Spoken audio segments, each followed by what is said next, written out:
prosecutor. And when the revolution came, my mother was one of the stalwarts of the opposition against Marcos. You also had some difficult times when you were younger as a child. You have revealed that you were sexually abused by a priest. Has that shaped your beliefs? Has that helped to shape who you are now? Yes, to a large extent, actually. It's what you get along the way that shapes your character, especially. And even at that time, even your politics and how you look at the world and how you should assess them by the standards that you have used in school and in growing up, the things that you pick up along the way, you said, it sorts of blend into a collation. It blends into something which is, can be said, forming your own values in life. Let's talk about the war on drugs now. 3,500 people have been killed so far. It seems like the whole world is talking about it at the moment. The Philippines seems to have so many problems. So why launch what is a brutal war on drugs? Because the sheer number of people contaminated will pull my country down. It will destroy the next generation of Filipinos. You know, these lives lost, some of them were lost during legitimate encounters with the police. But the fact is, at the moment, we have 3,500 people killed. And you yourself alluded to just then that perhaps some of them weren't legitimate targets. You know, there is no crime at all when you threaten criminals with death.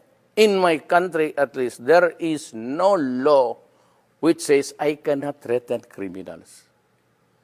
And that was the favorite, well, of course, the cliche that they used. It became a cliche over time. And when I was president, I said, we have 3 million, according to PDEA, 3 million drug addicts. Not counting mine, because it's still going on. So I said, if we do not interdict this problem, the next generation will be having a serious problem. And I announced that, again, same. You destroy my country, I'll kill you. And it's a legitimate thing. If you destroy our young children, I will kill you. That is a very correct statement. There is nothing wrong in trying to preserve the interest of the next generation. That 3 million addicts, it's not, they are not a residents of one compact area or contiguous place.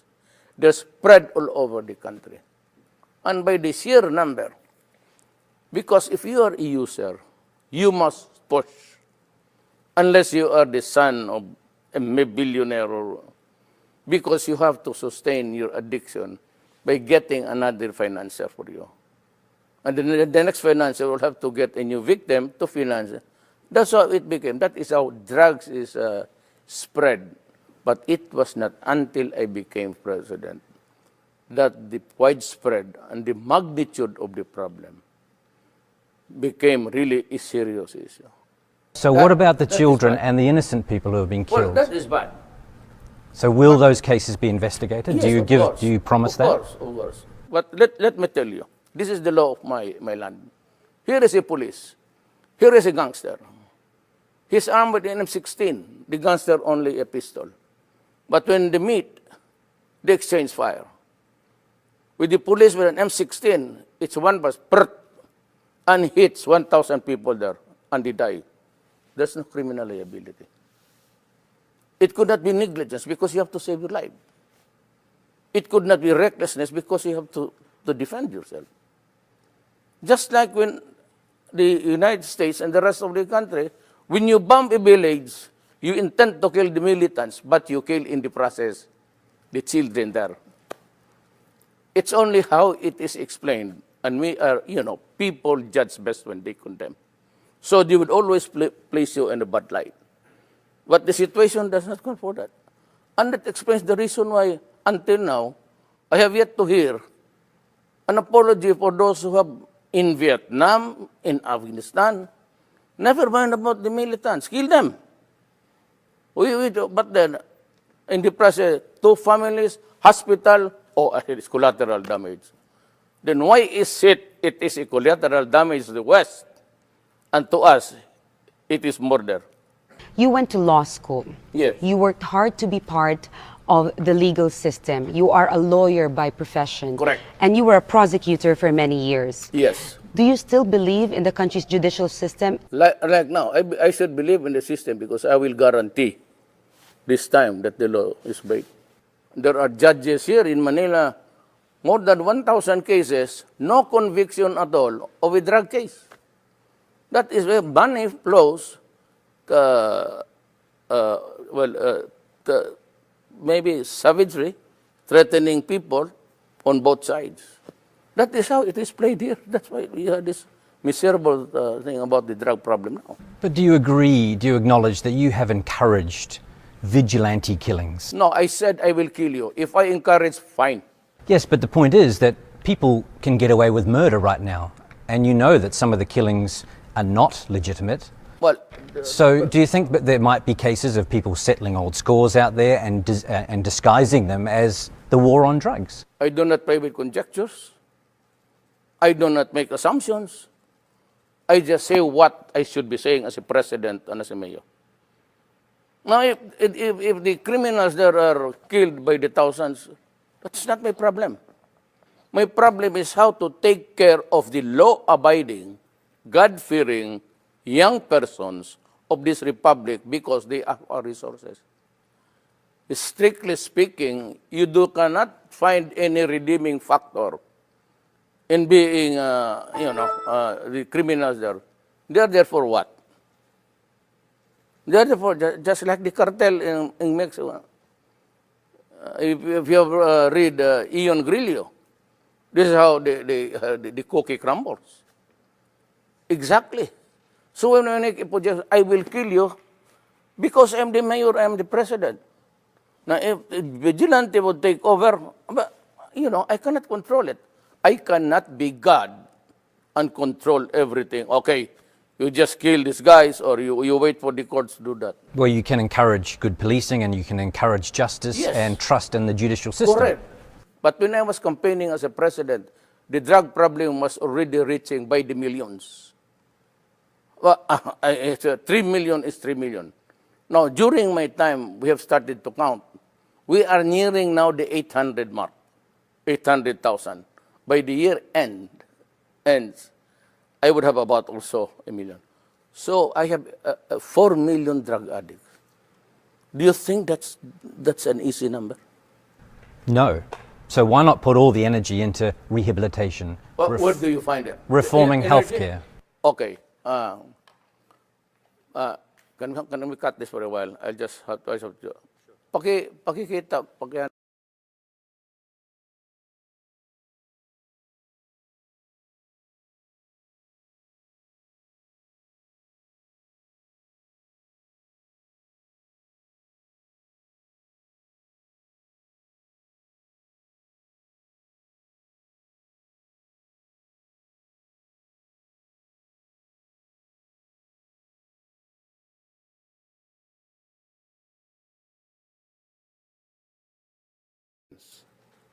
I entered the presidency of the Republic of the Philippines midterm.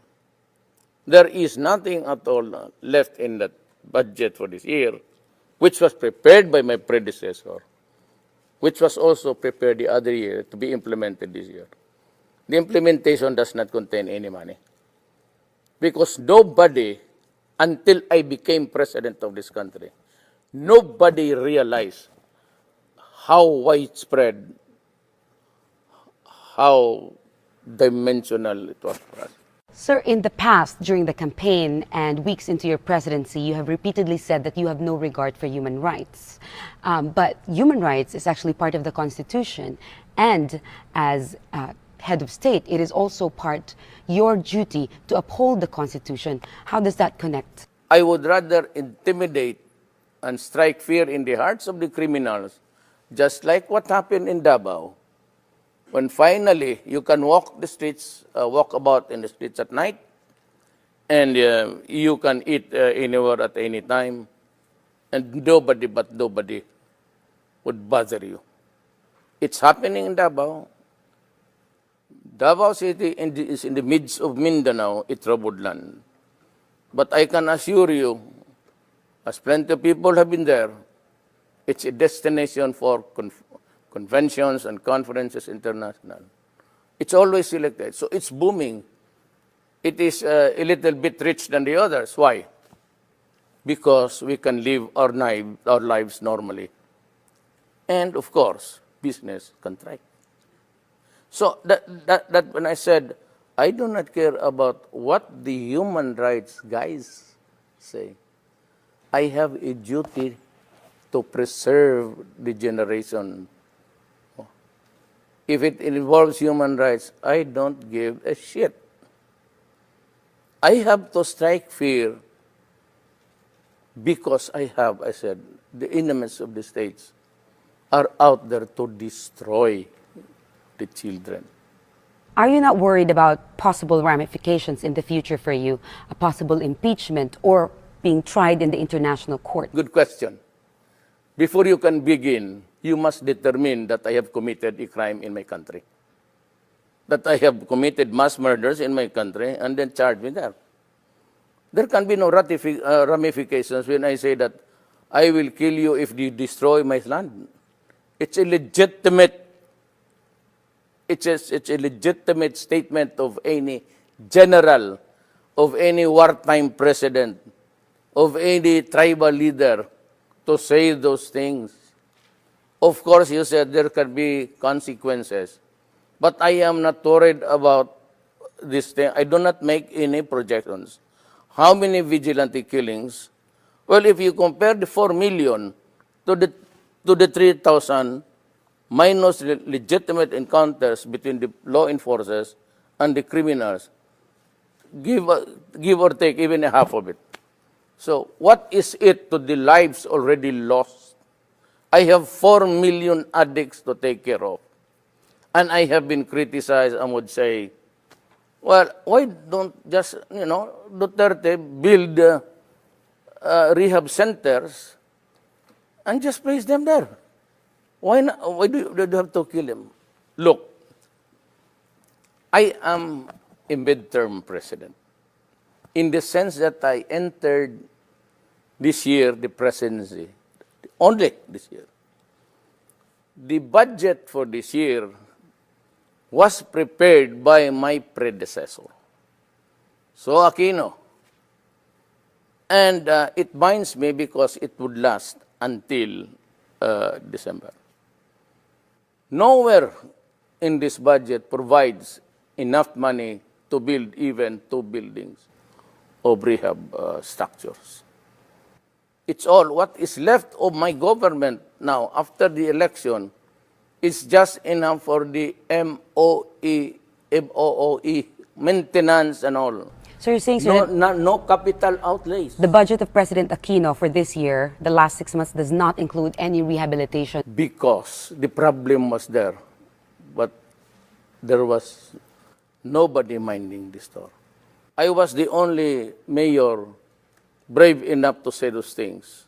So my city, got the benefits of a peaceful place where you can live, where you can eat, work safely. But the others, we did not know. But they allowed so many administrations to flourish. And it was not until I became president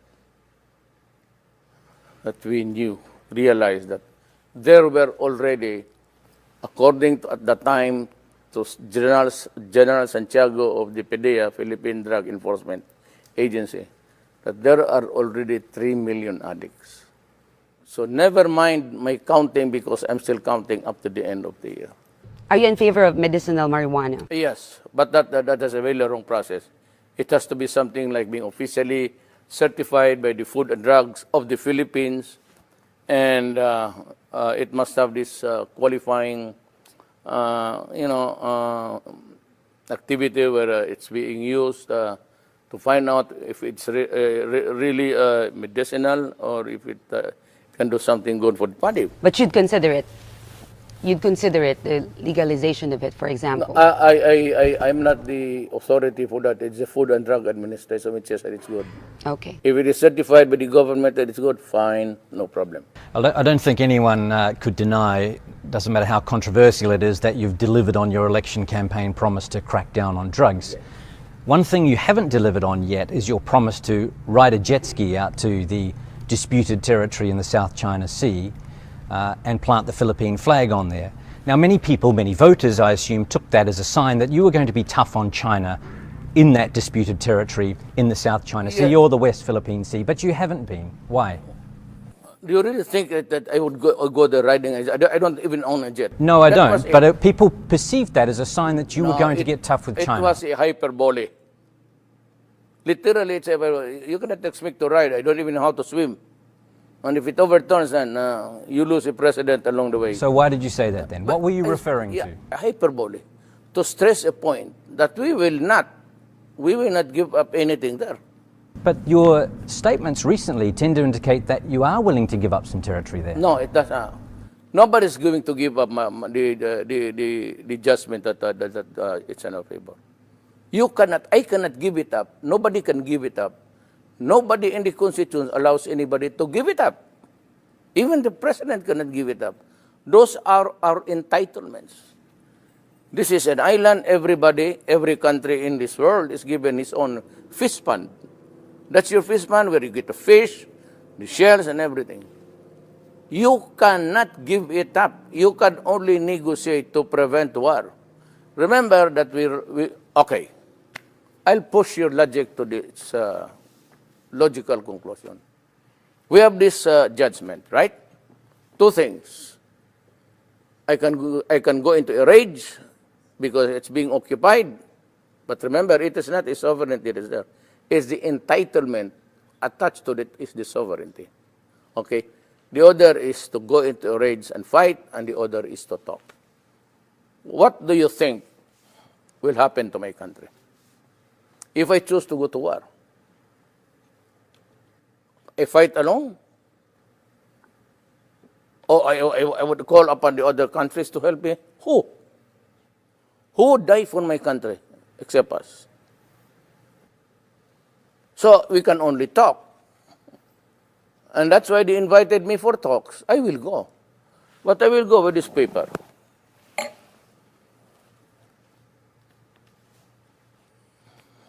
A blank sheet Mr. of paper. President, I said, this is the award.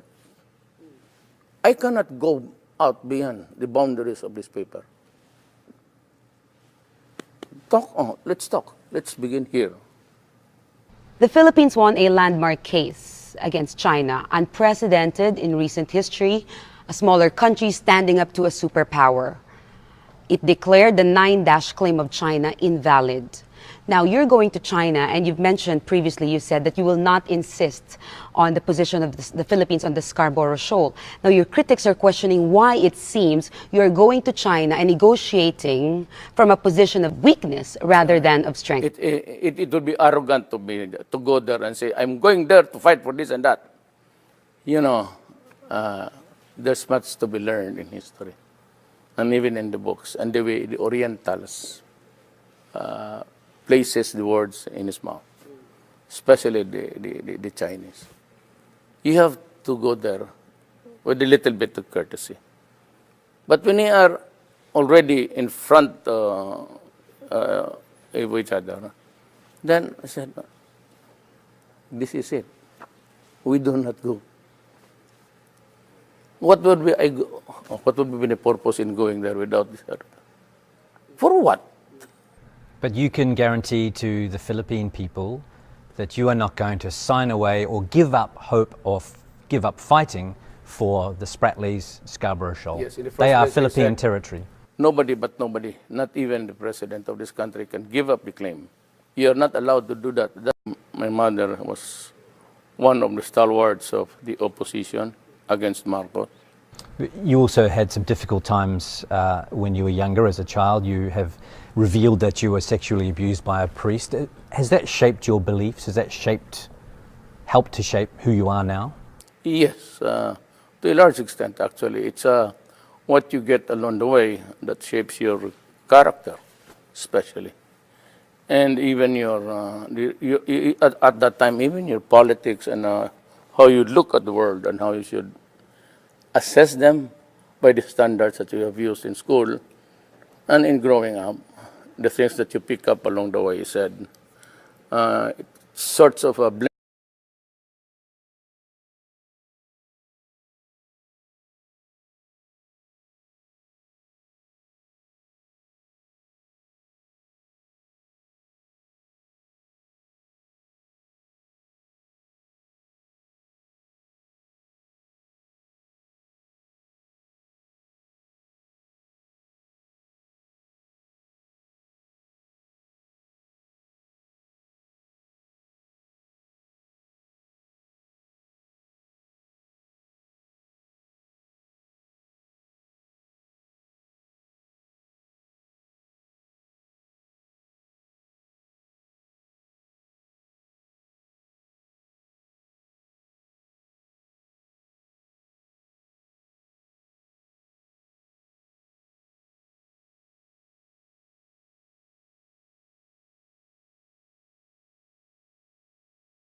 Prosecutor. And when the revolution came,